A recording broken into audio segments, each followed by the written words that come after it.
Hello guys, welcome और welcome back to लॉगरी। I hope all you are doing great. आज 13 अक्टूबर का the Hindu analysis करेंगे। एजुगिरी पर आप सबका मैं वेलकम करती हूँ। एजुगिरी पर हम हर रोज़ द हिंदू एनालिसिस करते हैं। हमारा द हिंदू एनालिसिस इसलिए अलग है बिकॉज यहाँ पर हम नोट्स भी बनाते हैं एंड बहुत बेसिक, बहुत ही बिगिनर फ्रेंडली तरीके में करंट अफेयर्स को समझते भी हैं। एक्सप्लेन होता है पूरा। ठीक है, तो चलिए स्टार्ट करते हैं आज का session. Finance Ministry upgrades HAL as 14th Maharatna CPSC. Now this is very important. ये क्वेश्चन आपके हर एग्जाम में आने के चांसेस हैं, तो सबसे पहले इसको इम्पोर्टेंट मार्क कर लेंगे ग्रीन पेन से और अब इसके नोट्स बनाएंगे। फाइनेंस मिनिस्ट्री हमारे लिए सबसे ज़्यादा इम्पोर्टेंट, सबसे पहली चीज़ क्या है, किसने अपग्रेड करा, किसके पास पावर है अपग्रेड करने की? फाइनेंस मिनिस्ट्री की। Upgrades H A L as 14th, very important. कौन सी कंपनी को किया? एच को। कौन सी बनी है? 14th Maharatna CPSC। ठीक है ना। अब यहाँ पे सबसे पहले कुछ फुल फॉर्म्स हैं। एच की फुल फॉर्म क्या है? Hindustan aeronautics limited. Hindustan aeronautics limited.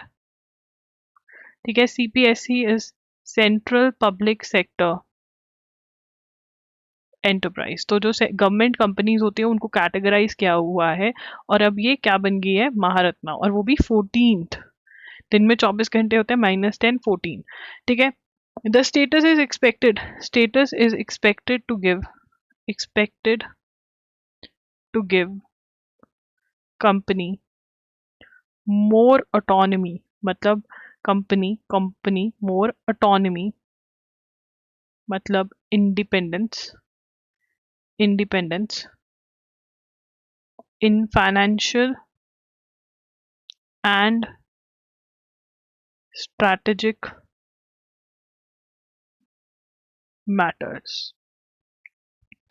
The finance minister has approved the upgradation of Hindustan 14 CSC Department of। अब यहाँ पर ये वेरी इंपॉर्टेंट क्वेश्चन कुछ भी आ सकता है। किसने किया? कौन सी कंपनी को किया? कौन सी 14th महारत्ना बन गई है ये? CPSC क्या होता है? Central public sector enterprise. Hindustan एरोलिमिटिक्स की फुल फॉर्म क्या होती है? इससे क्या हो जाएगा? ऑटोनॉमी, इंडिपेंडेंस मिल जाएगी फाइनेंशियल और स्ट्रैटेजिक सेक्टर्स में। मतलब ये जो 3 पॉइंट्स आपके स्क्रीन पर आपको इस टाइम पे नजर आ रहे हैं, इसमें से कहीं से भी क्वेश्चन बन सकता है और क्वेश्चन पक्का आएगा। ठीक है। Panel to probe train crash हुआ है। ठीक है। ट्रेन क्रैश जो हुआ है, collision between train and goods train, कोई भी किसी की भी डेथ नहीं हुई है। मैसूरू दरभंगा, तो ये लिख लेते हैं, मैसूरू दरभंगा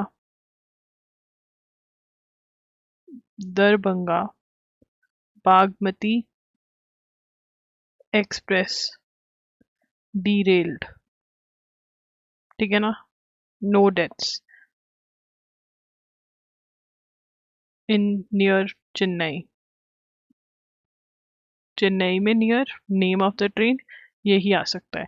अब ex Maharashtra minister NCP leader Baba Siddique shot dead in Mumbai, two held. तो यहाँ पर बाबा सिद्दीकी शॉट डेड। अब इनके बारे में लिखेंगे that who is he was the former minister रहे हैं महाराष्ट्र के, former Maharashtra minister, leader of NCP Ajit Pawar faction. Ajit Pawar का जो ग्रुप है, फैक्शन जो है एनसीपी का, दैट इज नेशनलिस्ट कांग्रेस पार्टी, उनके मेंबर थे and he was shot dead. गोली मार गया, कोई गोली मार के भाग गया। ठीक है। अगेन इंपॉर्टेंट, आगे चलेंगे। India didn't sign letter of support by 104 nations for Guterres after ban by Israel। तो गुटरस को क्या कर दिया? गुटरस को बैन कर दिया। इसराइल कहता हम नहीं इनको बंदा मानते, हम नहीं इनको रिस्पेक्ट करेंगे, हम नहीं इसको आने देते अपने, कहाँ पर? अपनी कंट्री में। ठीक है ना। तो अब इसके ऊपर एक डॉक्यूमेंट साइन हुआ, इंडिया ने उसको सपोर्ट नहीं किया। तो यहाँ पे पहले लिखेंगे India did not sign letter of support for Antonio Guterres, for Antonio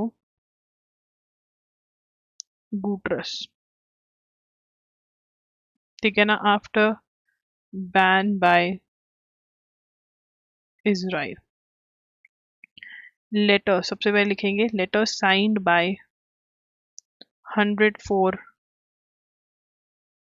countries. तो इसमें क्या हुआ, अगर टाइमलाइन हम देखें, Israel declared UN secretary general as persona non grata. क्या बोल दिया उसको, persona non grata. Now what is the meaning of the term persona non grata? Person not welcome. But why, क्यों? इजराइल कहता, Israel said he did not, UN secretary did not criticize Iran for its attack on Israel.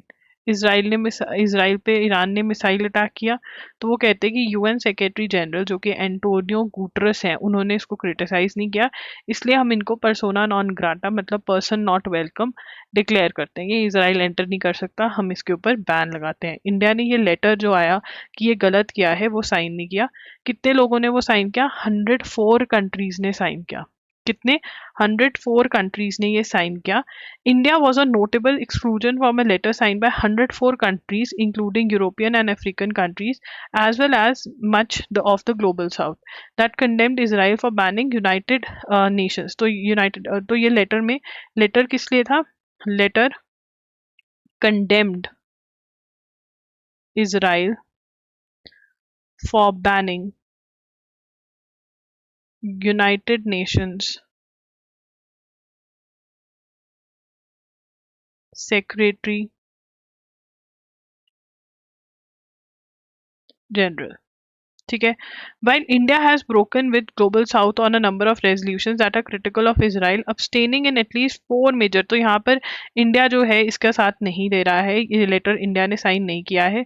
ये letter कौन लेकर आया? ये letter Chile sign, letter circulated, letter circulated by Chile and supported by Brazil, Colombia, South Africa, Uganda, Indonesia, Spain, Guyana and Mexico. ठीक है ना, अब ये कंट्रीज क्या कह रही हैं कि यूनाइटेड नेशंस की इज्जत की बात है, आप ऐसे कैसे कर सकते हो। उन्होंने क्रिटिसाइज किया है, mister Guterres had issued a statement criticising it. तो यहाँ पर क्या हुआ है, सबसे पहले इसको समझते हैं। तो सबसे पहले क्या हुआ, इसराइल पे ईरान ने अटैक किया, मिसाइल अटैक हुआ, ईरान का मिसाइल अटैक हुआ, ठीक है ना, इसराइल पे। ठीक है, अब इसराइल ने बोला कि यूएन का जो सेक्रेटरी जनरल है एंटोनियो गुटरस, ठीक है ना, इन्होंने क्रिटिसाइज नहीं किया ये जो अटैक हुआ। ठीक है, तो इन्होंने क्या किया, इसराइल वालों ने डिक्लेयर कर दिया persona non grata. Persona non grata मतलब पर्सन, पर्सोना नॉन ग्राटा का मतलब पर्सन नॉट वेलकम, बैन कर दिया इसको, एंटोनियो गुटरस को। अब यहाँ पर लेटर आई, ठीक है ना, इनके सपोर्ट में कंट्रीज ने, चिले ने लेटर सर्कुलेट करी कि भाई इसराइल ने जो किया है, कंडेम करते हुए इसराइल को क्रिटिसाइज करते हुए कि तुमने जो ये बैन किया है यूएन का सेक्रेटरी जनरल, ये बिल्कुल गलत किया है। उस पे इंडिया ने साइन नहीं किए, इंडिया ने साइन नहीं किए, 104 कंट्रीज ने साइन करे हैं। ठीक है, आगे चलेंगे। Sai Baba passes away in Hyderabad. Friends associate express disbelief. Now who is Sai Baba? ठीक है, साईं बाबा के पूरा नाम लिखेंगे गोकाराकोंडा Naga Sai Baba died. Now who was he? He was a former, इनका पूरा लिख लेते हैं पहले, former Delhi university professor. Delhi university में प्रोफेसर थे, ठीक है. He died. Now what happened, what was he was arrested on 19th May 2014. This guy was arrested by a joint team of Maharashtra and Andhra Pradesh police and intelligence bureau in case pertaining to ties in a case pertaining to ties with Maoist organization. Now, in short, this guy was arrested for links with, he had links with Maoist organization जिनकी thinking अलग है, जो हमारी government के against लड़ाई लड़ रहे हैं, उनके साथ links थे. Was found to have literature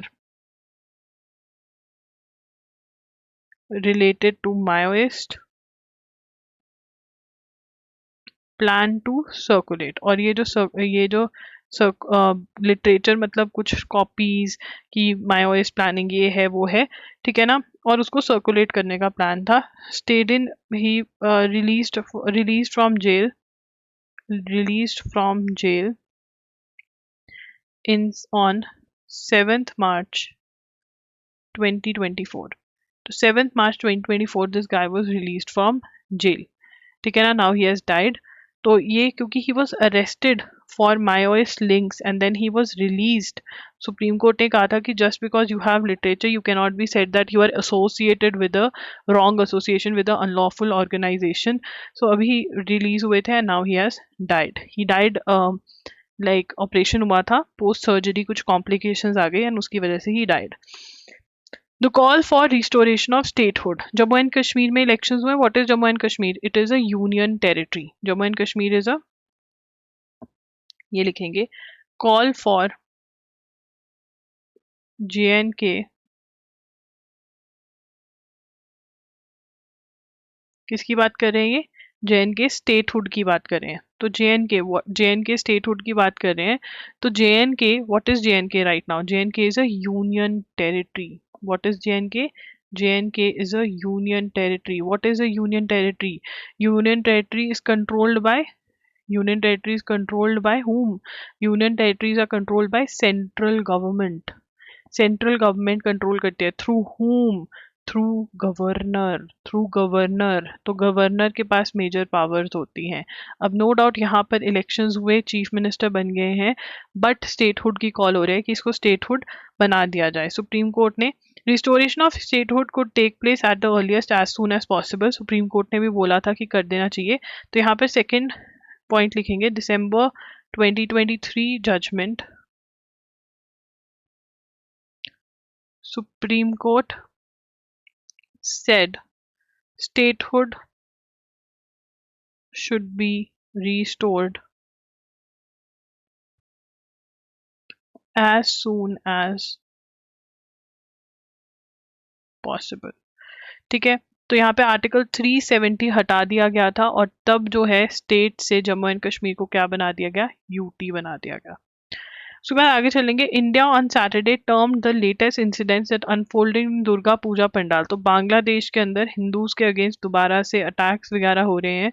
जो दुर्गा पूजा पंडाल थे ढाका में, टेम्पल्स पे वहाँ पर हुआ, चोरी हो गया. जो इंडिया के एक्सटर्नल प्राइम मिनिस्टर ने 2021 में गिफ्ट किया था जशोरेश्वरी काली टेम्पल को बांग्लादेश में, वो मुकुट जो है गोल्डन क्राउन चोरी हो गया है.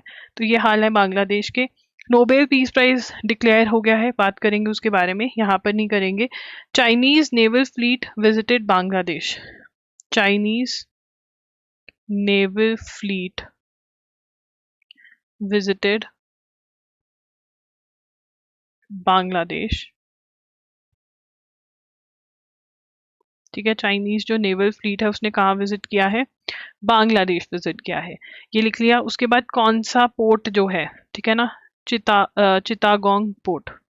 सेकंड पॉइंट का लिखेंगे चितागोंग पोर्ट विजिट किया है? चिटागोंग पोर्ट क्या है? हैज बांग्लादेश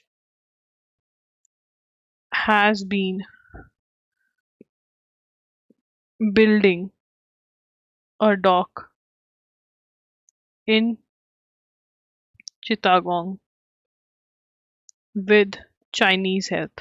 तो इंडिया को पहले कंसर्न्स थे कि क्यों बना रहे हैं चाइना वाले, ठीक है ना, इंडिया के पास में आ जाते हैं ये। बट न्यू दिल्ली को ये था कि शेख हसीना है तो वो कुछ भी गलत नहीं होने देगी। बट अब Sheikh Hasina has resigned, she is no more the prime minister of Bangladesh, there is the interim government in Bangladesh, ठीक है ना। तो क्या होगा देखते हैं। चाइनीज, तो कौन सा वो पहुंचा है? चाइनीज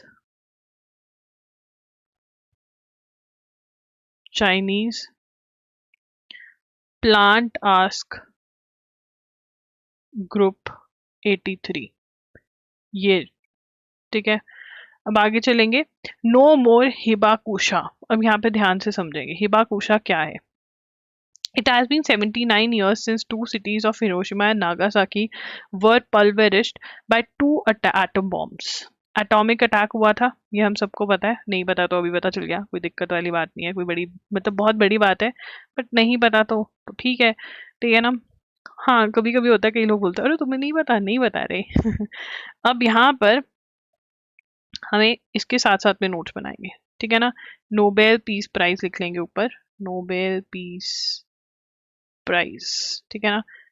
तो यहाँ पर सबसे पहला पॉइंट नोबेल पीस प्राइज का, ठीक है, यहाँ पे लिखेंगे nuclear attack.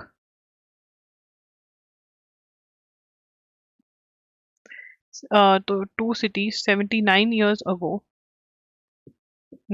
79 years ago, Hiroshima and Nagasaki were destroyed by two atom bombs। और वो एटम बॉम्ब्स का नाम क्या था? Little boy and fat man. दोनों सिटीज का नाम याद रखना बहुत जरूरी है। 79 years हो गए इस चीज को, ये भी याद रखना बहुत जरूरी है। एंड एटम बॉम्ब्स का नाम लिटिल बॉय और फैट मैन था, ये भी याद रखना बहुत जरूरी है, ठीक है ना। किसने ड्रॉप किया? Dropped bye US army air forces. तो यूएस ने ये अटैक किया था, यूएस ने ये अटैक किया था। नागासाकी और हिरोशिमा कौन सी कंट्री के सिटी है? जापान के। ये अटैक हुआ था। The remains the only direct attacks on civilian property. This remains only. This is the only direct attack on civilian population using nuclear weapons. तो न्यूक्लियर वेपन्स का civilian population पे ये अकेला अटैक है जो डायरेक्ट अटैक था। Civilian population कौन सी होती है? नॉट रिलेटेड टू आर्मी, जो आर्मी से रिलेटेड नहीं होते। बहुत बढ़िया। तो अगर हम रिवाइज करें, 79 years पहले हिरोशिमा और नागासाकी पे अटैक हुआ था, ठीक है ना। ये क्वेश्चन बहुत इंपॉर्टेंट है, ठीक है। जब जापान के अंदर कुछ भी होता है, अगर हिरोशिमा में हो तो फिर वो ये उस साल के लिए इंपॉर्टेंट हो जाता है। तो 1945 में ये अटैक हुआ, ठीक है। दिस अटैक हुआ था, ठीक है। और हिरोशिमा और नागासाकी पर हुआ था। लिटिल बॉय और फैट मैन के बॉम्ब, न्यूक्लियर बॉम्ब्स यूज करे यूएस ने ये अटैक किया था। उसके बाद आगे The after effects are a horrifying reminder of their destructive and long-lasting effects. अब after effects nuclear है, radiations है, तो वहाँ पर the victim of the attack in which an estimated 1,50,000 to 2,46,000 people were killed immediately. 2,46,000 लोग तो तभी मर गए थे। By the end of 1945, include survivors who went on to be known as the Hibakusha. Now अब इसके अंदर सेकंड पॉइंट क्या बनाएंगे हम? हिबाकुशा। हमने अटैक के बारे में लिख लिया, हिबाकुशा। कुशा और हिबा, कुशा वो एक कॉमेडियन का नाम भी है, कुशा हिबा, ठीक है, हिबाकुशा। तो हिबाकुशा, नाउ ये कौन है? The survivors The survivors of the nuclear attack are called Hibakusha. Hibakusha are basically bomb affected.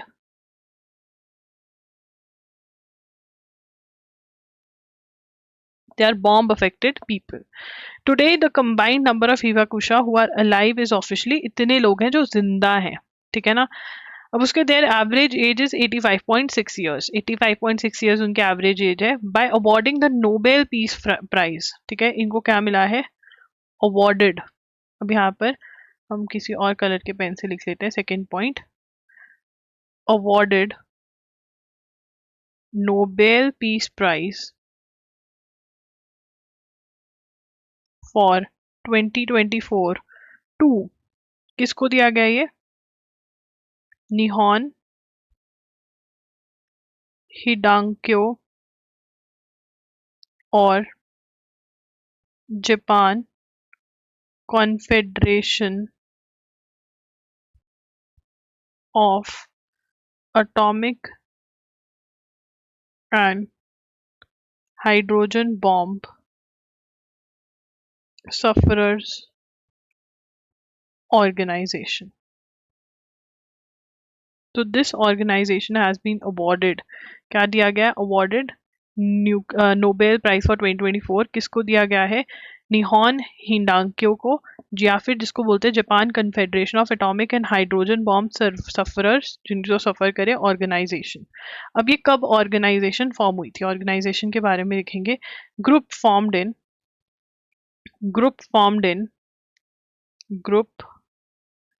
formed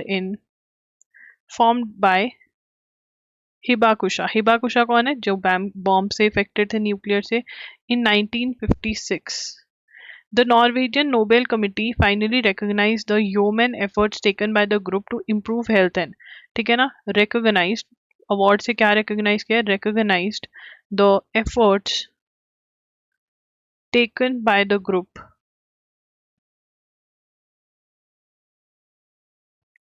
to improve health and provide medical support to hibakusha. क्या प्रोवाइड कर रहे थे, मेडिकल सपोर्ट प्रोवाइड कर रहे थे, किसको, हिबाकुशा को. तो ये ग्रुप ने बहुत एफर्ट्स लगाए कि जो हिबाकुशा है, जो बॉम्ब से इफेक्टेड हैं, वो लोगों को पूरी सपोर्ट किस चीज में, हेल्थ के अंदर, और मेडिकल सपोर्ट जो है वो पूरी मिल सके. इस ग्रुप की वो ही एफर्ट को आज नोबेल पीस प्राइज 2024 के फॉर्म में रिकॉग्नाइज किया गया है. ठीक है, इतना हो गया. उसके बाद जो नेक्स्ट पार्ट है, आगे पढ़ेंगे. Now support and to strive for, they are also strive for abolition of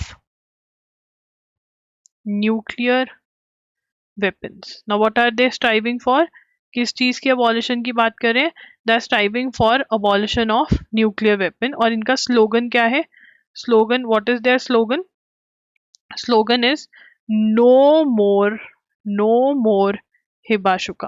hibakusha. ठीक है ना, वो कह रहे हैं कि कोई और हमें बॉम्ब इफेक्टिव इंसान नहीं चाहिए.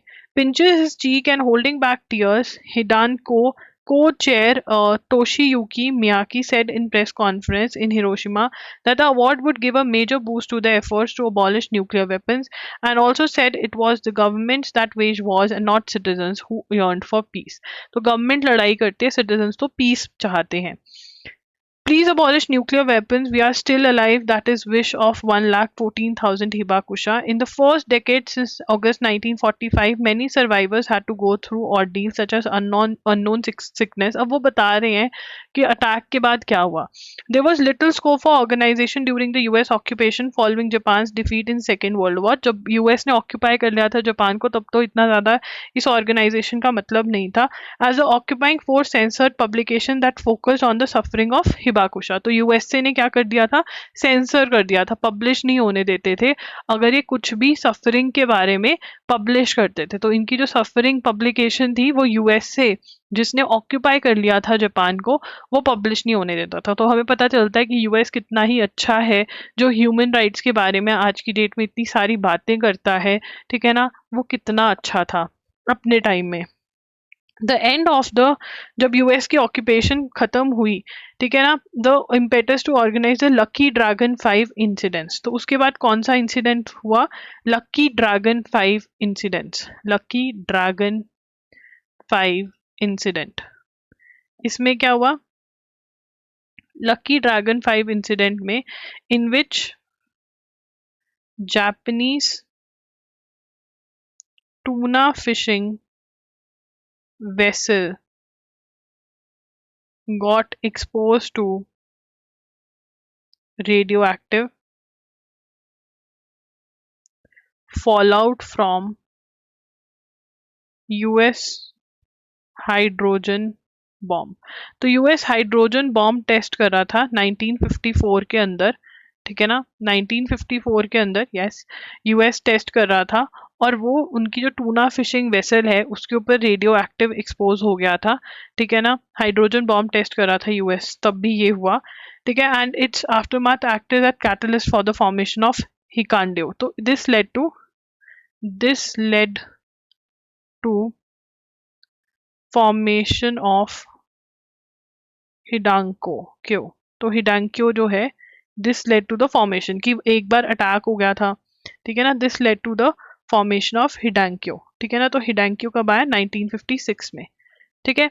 तो ये जो ऑर्गेनाइजेशन है, ठीक है। उसके बाद हमें ये भी पता होना चाहिए लकी ड्रैगन 5 इंसिडेंट।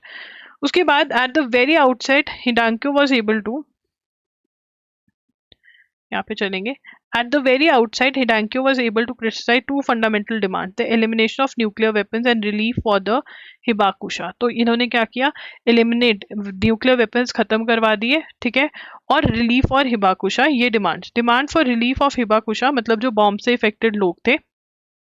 अब यहाँ पर हम, ये हमारा कौन सा पॉइंट बना, फर्स्ट हमने बात करी न्यूक्लियर अटैक की, फिर हिबाकुशा की बात करी, हिबाकुशा के बाद हमने थर्ड चीज़ के बारे में बात करी, लकी ड्रैगन अटैक के बारे में बात करी थर्ड, और अब हमारा फोर्थ चीज़ जो बनता है वो बनता है हमारा कि रिलीफ, ठीक है ना,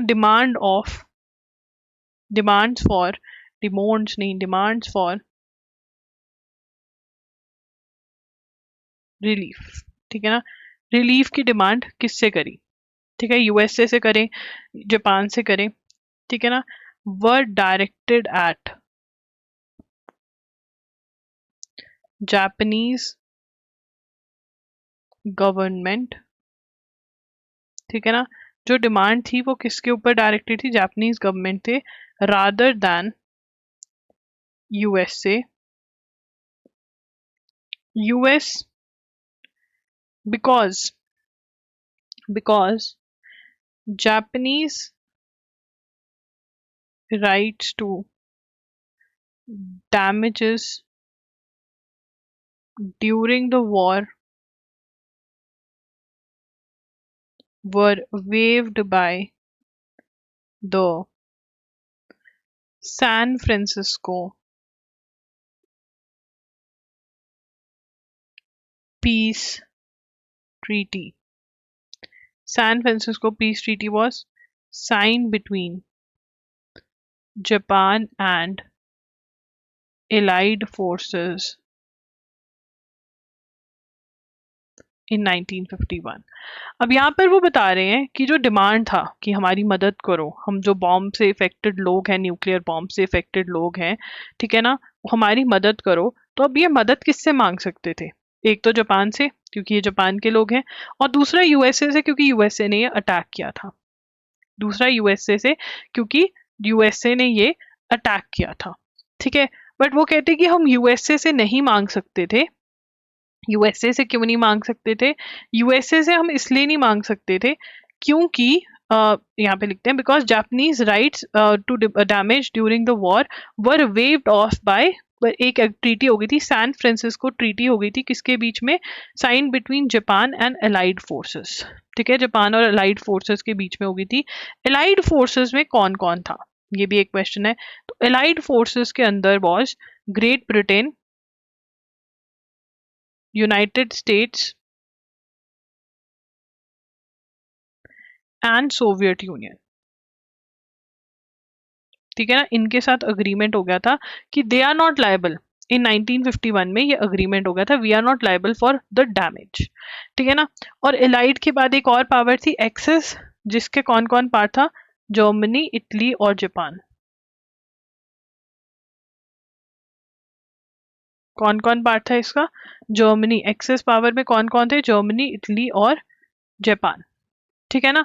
तो यहाँ पर जापान का अग्रीमेंट हो गया था एलाइड पावर्स के साथ कि भैया we are not liable for whatever is happening. Again human rights of US because Japanese rights to damages during the war were waived off by same. ठीक है, Hidankyo also considered is members suffering to be consequence of war pursued by imperial Japanese state. उन्होंने कहा कि Japanese state ने इसको war को pursue किया इसलिए हुआ। Japanese government response was to enact. अब यहाँ पर हमारा थर्ड पॉइंट बनेगा। थर्ड पॉइंट क्या है? Japanese government response was to enact an atomic bomb medical law in 1957 aimed at improving the Hibakusha's health with state-sponsored checkups and medical assistance. But it saw for alleviation their health concerns or living conditions. Made several India as Hiraiko also made several trips across the world. तो यहाँ पर ये आया जिसमें इसमें कहा, but इतना ज़्यादा ये हेल्पफुल नहीं था, बट फिर भी इनकी हेल्प तो हुई ही है। So this is the entire Nobel prize of peace का वो हिस्ट्री। और ये नोबेल प्राइज में से क्वेश्चन इस बार बहुत मोटा बनेगा। We have done good notes, very good notes, beautiful notes. कौन कौन अग्री करता है कमेंट्स में लिख के जाना। 2024 नोबेल प्राइज फॉर केमिस्ट्री की बात कर रहे हैं। 2024 नोबेल प्राइज फॉर केमिस्ट्री, हमें ये पता है किसको मिला है, बट क्यों मिला है उसके अंदर टर्म्स दी हुई है इन्होंने। Work on computational protein design. अब यहाँ पर दो को मिला है। ठीक है, सॉरी, तो यहाँ पर सबसे पहले किसको मिला है? डेविड बेकर को मिला है। डेविड बहुत अच्छी बेकिंग करते हैं। बेकिंग करते करते उन्होंने for his work on computational protein design, computational protein design पे काम किया है। ये रट्टा ही मारना पड़ेगा, इसमें अंडरस्टैंडिंग में बैठ जाओगे तो जिंदगी निकल जाएगी। कॉम्प्यूटेशनल प्रोटीन डिजाइन पे काम किया है। ठीक है, और दूसरे को जो मिला है वो किसने मिला है? दूसरे को जो मिला है Demis Hassabis and John jumper. David baker और जॉन जम्पर जो है वो इजी है। ठीक है ना, इन्होंने क्या किया है? Developing technologies to predict the structure of proteins. Structure of proteins predict करने के लिए इन्होंने टेक्नोलॉजी बनाई है। ठीक है ना। प्रोटीन क्या है? अब now they are talking about proteins. किसके बारे में बात करें कि प्रोटीन्स इतने इंपॉर्टेंट क्यों होते हैं? प्रोटीन किसके बने होते हैं? All life requires proteins and all proteins are made of. All life require, सबको क्या चाहिए होते हैं? Proteins requires proteins and all proteins are made up of amino acids। ये एक बहुत इंपॉर्टेंट स्टैटिक जीके का क्वेश्चन है, प्रोटीन किससे बने होते हैं। This is a PYQ static GK का, ठीक है। वाइल 20 है हमारी टाइप्स ऑफ जो। अब इसके बाद बात हो रही है अल्फा फोल्ड्स के बारे में। किसके बारे में बात हो रही है? Alpha fold. तो अल्फा फोल्ड क्या है? What is alpha fold? अब अल्फा फोल्ड के बारे में बता रहे हैं कि हसाबिस को founded deep mind in 2010 which Google acquired in 2014। Google ने 2014 में खरीद ली है, ठीक है ना। तो alpha fold is a deep learning model to predict structure of proteins. तो ये अल्फा फोल्ड क्या करता है? ये जो है ये स्ट्रक्चर ऑफ प्रोटीन प्रिडिक्ट करता है, और अगर स्ट्रक्चर में कुछ दिक्कत है तो प्रॉब्लम आ सकती है, ये वो बता देता है कि ये स्ट्रक्चर ठीक नहीं है। तो बहुत बड़ी चीज है। उसके बाद deep mind launched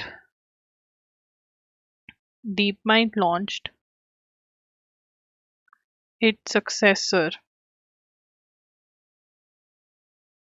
AlphaFold 2 in 2020. It was able to predict structure of proteins with an accuracy comparable to that of X-ray crystallography। ठीक है। तो इन्होंने अब मतलब थोड़ा आगे वाला वर्जन अल्फा फोल्ड 2 में लेकर आए। उसके बाद John Jumper led the work on alpha fold 3।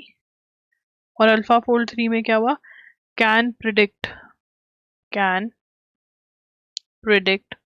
the structures of various proteins and how two proteins and another molecule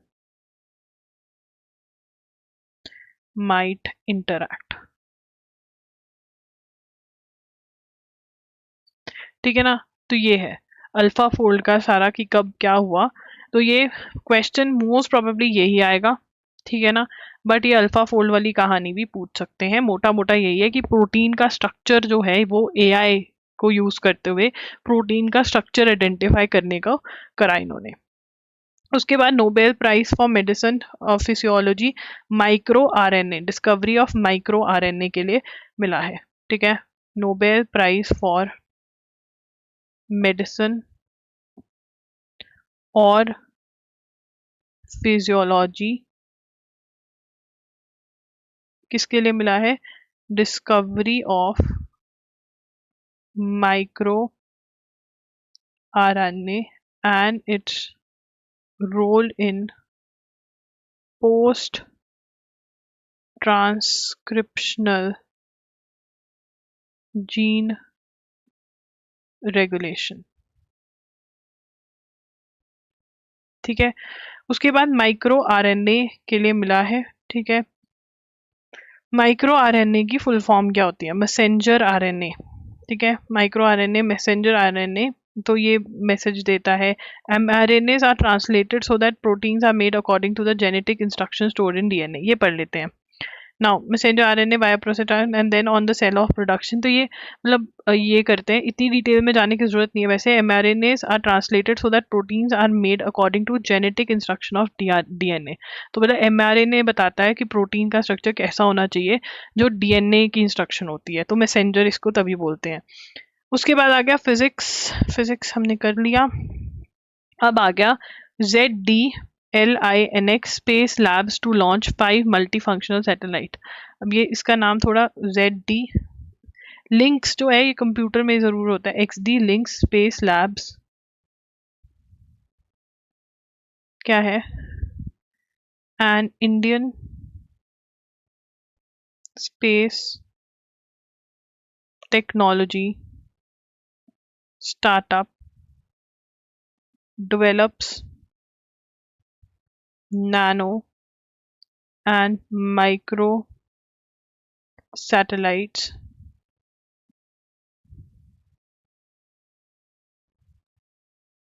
with hosted payload options, has announced launch of 5 more satellites 2025। ठीक है, उसके बाद company launched its first satellite for a customer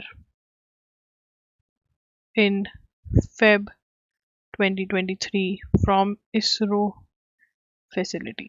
तो ये क्या करते हैं, XD links वाले जो हैं, इन्होंने क्या बोला है कि हम 5 मोर सैटेलाइट्स लॉन्च करेंगे बाय 2025। ये इंडियन स्पेस टेक्नोलॉजी स्टार्टअप है। क्या नैनो और माइक्रो सैटेलाइट्स डेवलप करते हैं। इन्होंने अपनी पहली company launched its first satellite for a customer in Feb 2023 by ISRO facility. Important, very important, यहाँ पे ग्रीन लगा लो। ठीक है, सो गाइज दैट्स इट। अगर आपको ये सेशन अच्छा लगा हो तो कमेंट ज़रूर करना, आपके कमेंट्स मुझे बहुत मोटिवेट करते हैं। loggery.in अगर आपने विजिट नहीं किया है तो ज़रूर विजिट करें। जो अभी हमारी कोर्सेज चल रहे हैं, एक तो एनएलसैट का आंसर राइटिंग कोर्स चल रहा है, AIAT और स्लैट के मॉक टेस्ट चल रहे हैं, तो वो आप बाय कर सकते हैं। ये सब कुछ loggery.in पर अवेलेबल है। सितंबर पार्ट 2 करंट अफेयर्स का डल चुका है, अगर आपने नहीं देखा है तो आप देख सकते हो। That's it, thank you for joining in, bye bye, take care, एजुगिरी साइनिंग ऑफ।